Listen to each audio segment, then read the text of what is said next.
Hey everyone, it's Maribel Blue with a new Pathetically Unfiltered. If you are new here, welcome to this channel. I talk a little bit about different types of news that's coming in, and this segment will be a little bit of a mix of murder, crime, and celebrity news. And if you are not new, welcome back. Please do hit that subscribe button and watch this video until the end. As you know, I am not yet monetizing on this channel. If you love this content and you want to keep it going, please do consider supporting me by donating on my Cash App. So let's begin. This is something that I did not too long ago. I actually put a short video up talking about Howard Stern and the whole contract situation that happened.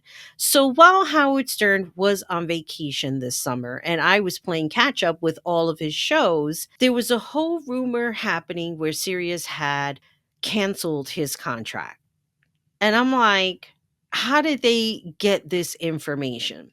Now, my friend Nelson, who I did videos with back in the day when I was living in New York City and I was on his show, he contacts me and he's like, "Hey, Maribel, I don't know if you heard about what was going on with Howard Stern and Sirius, but it seems that they canceled his contract." So now I'm like looking at all the news sources, like the Post, the Mirror, I think the Daily something UK, I forget what's it called right now, the Daily Mail or something like that. And I'm like, well, how viable are these resources? They're talking about how they had connected with two staffers and the staffers confirmed, which I know for a fact that's full of shit. I think Howard has all of his staff members that signed NDAs. So I highly doubt that a staff member who is working there currently would say such a thing.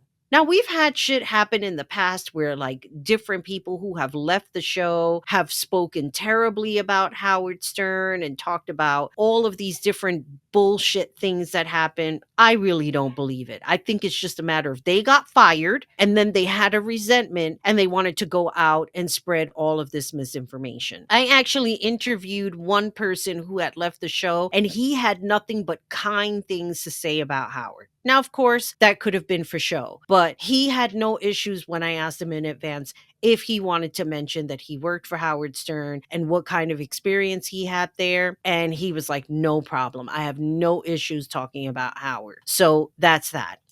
And maybe I'm just being biased. I actually like Howard Stern. But that being said, Howard has been mixed up with all of the stuff that Donald Trump has said in the past on his shows. So he's on vacation. These rumors swirl about that Sirius had canceled his contract, that he was fired from Sirius, which I knew were all lies. I think the one that was the most disturbing was when TMZ got a phone call from an anonymous source, because apparently they have this hotline and they tell you, just give us a call and drop in your whatever it is that you want to talk about and we'll look into it. And they mentioned that Robin Quivers had died. Nobody ever checked the source to see if it was a credible source. And instead, they called Robin's brother to ask him how he felt about his sister's passing. Why would you do that? Like, how stupid is that of you to just make those kinds of phone calls? Didn't they do something similar with Kobe Bryant? How did his wife find out? I mean, it was a very fucked up situation. Now, her brother is freaking out. He tries giving her a call. She doesn't answer the phone. He calls Howard.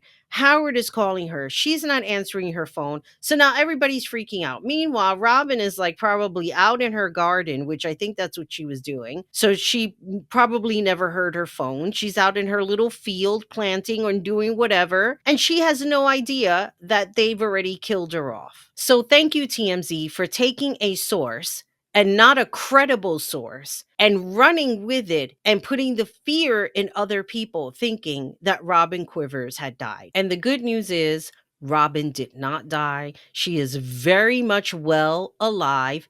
And on top of that, Howard was not canceled out of his contract. So all of these rumors that were swirling around was basically for nothing. What I liked is that Howard ran with all of this misinformation. Now, while everybody was busy talking about all of this shit with Howard, once they realized that they have been made a fool out of, they went and turned it around and said that it was his idea, that he made it all up. Now, if you looked at my other video that I did on the Lincoln Project with Rick Wilson, everybody runs on a script. So everybody ran on this same script that Howard was fired. Like, how stupid are you? You don't even take responsibility for finding the information. Even if you're working at a studio and you hear about it, wouldn't it help you?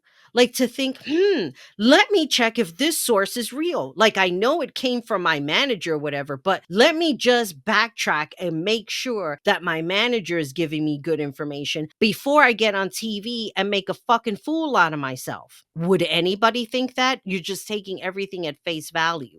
Why don't you all sign up for Facebook and get your news there? Because clearly, Facebook provides viable news sources for you, don't they? Like, really, come on. So I wanted to put that out there because these news reporters, they are so stupid. Like, I'm sorry. I'm not saying that everything that I put out here is always right. If it's not, I'm going to say that it isn't. But, like, can we do a little bit of research? It doesn't hurt to do that. I'm just saying. Moving on, let's talk about P. Diddy and the 4 years that he got. Literally 4 years. Now, I want to break down the sentencing or what he was charged with. So there's an article here. It says, I've been sick to my stomach. Diddy party guest speaks out following his sentence. I don't understand why he only got 4 years in prison, but it's better than nothing. I'm shaking at the thought of him being released back into society because I guess he knows that once Diddy comes out, it's going to be game on. And I can tell you right now, he got 4 years. I can almost promise you, almost, not guarantee, I can almost promise you, he will probably do one out of the 4 years, and the rest would be like some type of community service, or what is that other thing called when you're like out on parole or whatever it is. Okay, so one of Diddy's former party guests has spoken out following the music mogul's sentencing for transportation to engage in prostitution on charges on October 3rd. Diddy was sentenced in New York just 50 months in jail for the 2 counts. His attorney suggested a 14-month sentence for the disgraced rapper. However, Judge Subramaniam dismissed this, opting for a harsher punishment. Really? 4 years is a harsher punishment? This man was caught on video kicking the shit out of what was her name? Cassie or something like that?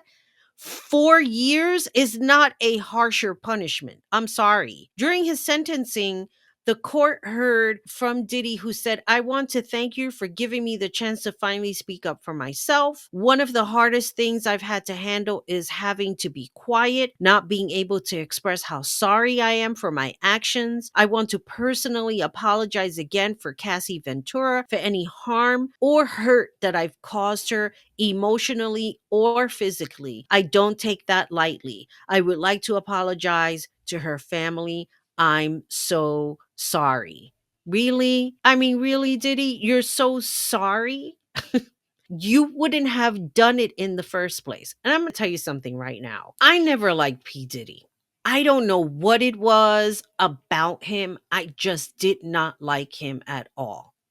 I didn't care for him. I didn't care for his music. And I don't know if I did a video on this with my friend, a girl in a plant world. If we talked about Diddy, if we talked about his performative, like after that whole thing happened with Biggie, he made it all about himself.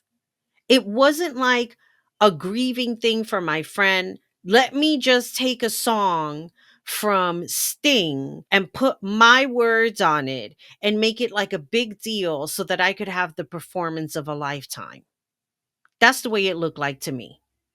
It was nothing about his friend. It was nothing about his friend getting gunned down. It was about him and his performance. So Good luck to him. I don't know what's going to happen when he comes out, but believe me when I tell you, there are people out here in this world that are willing to forgive and forget, or forget and not forgive, but still purchase his music. They're going to do that. They're not going to care. They're going to be like, oh, it's the past. Because that's what people do. People are just easy to forgive and forget. And sometimes you can't always do that with people. And he will still have his supporters. I bet you anything he will make music in jail and still make money. So I don't know how sorry he is, but it is what it is, right? Moving on. Finally, I want to talk about something disturbing that I heard about this morning. And I think this is something that I'm going to be talking about. It's going to be ongoing. There was a case that happened out here in Phoenix, which is quite disturbing. And I'm going to go ahead and play this video here from ABC News that talks about what happened with this case. It's very new to me, so I'm not really familiar with it at all, but I'm going to go ahead and share this so that we can hear it together. Senseless, violent act. A major break in the Mount Ord murders as law enforcement believe they have their killer. Thomas Henry Brown, March 31st, 1994.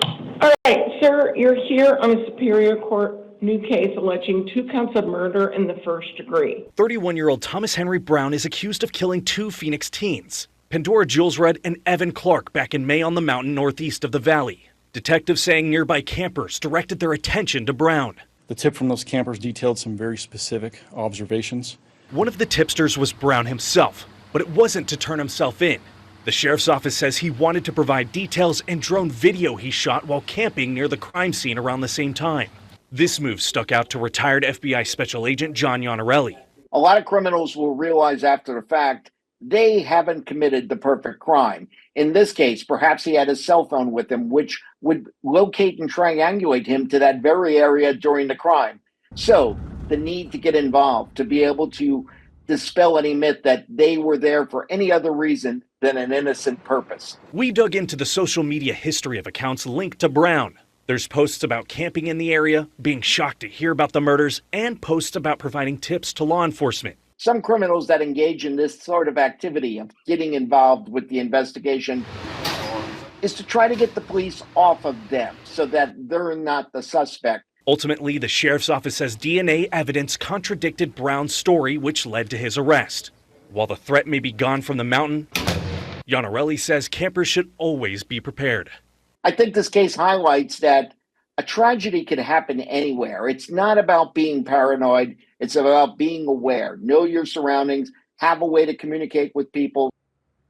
No, as you heard earlier, we did hear from loved ones of the victims today, and we also have a breakdown of Brown's history. You can find all of that and the timeline of this case on our website, azfamily.com. Can I just tell you how disturbing that whole thing is? Now, I'm going to tell you something. I do not watch the news out here for a variety of reasons, other than them going on a script all day long, not wanting to talk bad about DJT. I'm missing all of the crime that's going on in Phoenix. So it's very disturbing to know that there was a person who was walking amongst us and murdered 2 people. And you know what? It makes sense. I have watched Forensic Files enough to know that when someone, like some rando, gets actively involved in a murder and they are either A, giving updates or trying to find out updates, you were involved in some form or another. I've seen Forensic Files where people were actively involved and come to find out they were the one who committed the murder. So I will keep you updated as we go along. It's just very, very disturbing. And I think I mentioned before, well, I did mention it, but I didn't put that video up because I wanted to do it over because my microphone, all this shit, like there was some shit going on. I think I had the wrong microphone on. But needless to say, I am going to be changing a lot of this Pathetically Unfiltered. And I'm going to really start digressing when it comes to politics. It's not like I'm not going to stop talking about it completely, but it's not going to be all of the headline news of what's going on. Plus, I'm making these videos a little bit shorter, and I'm making more of it so I can get into the algorithm on YouTube. And again, if you like this content and you'd like to support my content, my Cash App is here. Please feel free to make your donations. So with all that being said, I would like to hear your comments below. Let me know what you think about the Howard Stern thing, P. Diddy thing, and this weird murder mystery that's happening, that's unfolding here in Phoenix. As always, remember, be good to yourself, be good to each other, and most importantly, take care of you. Bye, everybody.